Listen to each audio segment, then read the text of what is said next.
Well, the latest unemployment numbers of Americans filing for first-time unemployment benefits rose again on Thursday, staying above the 400,000 mark for the 9th straight week. In addition to those who lost their jobs, there are those who want to leave or are looking for side jobs, and it's not all about the paycheck. Valorie Burton is the author of Where Will You Go From Here, a new book being released later this month. And in today's Reclaim Your Career, we're looking at 5 ways to minimize the emotional toll of leaving or losing your job, which to some people, especially now, you would think people are holding on as tight as they can, but there comes a point where you know it's time to go. Yeah, definitely. A lot of people have that point where it's time to go. And people a lot of times think that the biggest impact is losing your income, but research actually shows the biggest impact is that loss of social connection that you have every single day when you go to work. And that's a big thing because obviously you know the people, you've got some sort of a friend system, a benefit, and then you have to start all over again. That's and right. It's different when you choose to leave or when you're forced to leave a little bit, no? That's right. There's that sense of loss that comes when you lose your job, but a lot of people choose to leave and don't necessarily realize what the impact is going to be. Whether you're choosing to leave because you're tired of that job, whether it's retirement, some people are telecommuting. There are a lot of different reasons that people choose to leave their jobs. Now, once you make the decision or the decision is made for you, it's important not to get stuck. So number one, you want to be able to reach out consistently, and I think this is really important. You want to be able to reach out to some of those old bosses, your coworkers, people around you that still give you that sense of emotional connection.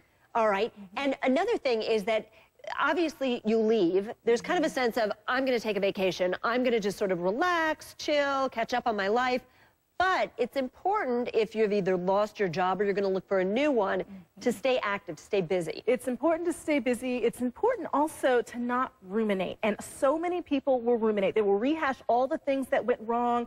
Either why have I lost my job or someone's done me wrong in some certain way. It's really important that you stop those ruminating thoughts because that can lead to depression. It doesn't help you go anywhere. And if you're still on the job and you're thinking about leaving, being negative is not going to get you anywhere. You might end up leaving sooner than you wanted to leave. Right. Clearly, for some people who have lost their job, it's important for them to remember what they were so good at. That's right. Don't focus on the negative. Now, what about being social? Just keeping your network. How valuable is that? Keeping your network is essential. You want to find ways that you can get out and volunteer.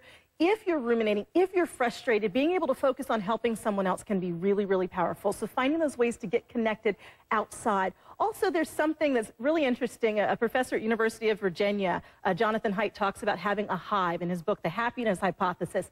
And that's all about finding that place where you belong. So if it's not in the workplace right now, you want to make sure that you're finding that place of social connection, whether it's a sports league, a professional association, making sure you're staying involved and connected so that you feel a sense of a team or a part of something bigger than yourself is essential. Absolutely, because it's very easy to wallow in self-pity or just to become lost if you have too much time on your hands. Yeah, and this is really about people not recognizing what the real impact will be. One of the greatest statistics I've heard is men who live to age 95 on average work until they're 80 years old. And that social connection is huge, that sense of passion for doing something every single day that's meaningful. All right, Valorie Burton, excellent advice as always. Thanks so much. Congratulations on your new book. Thanks so much, Deb.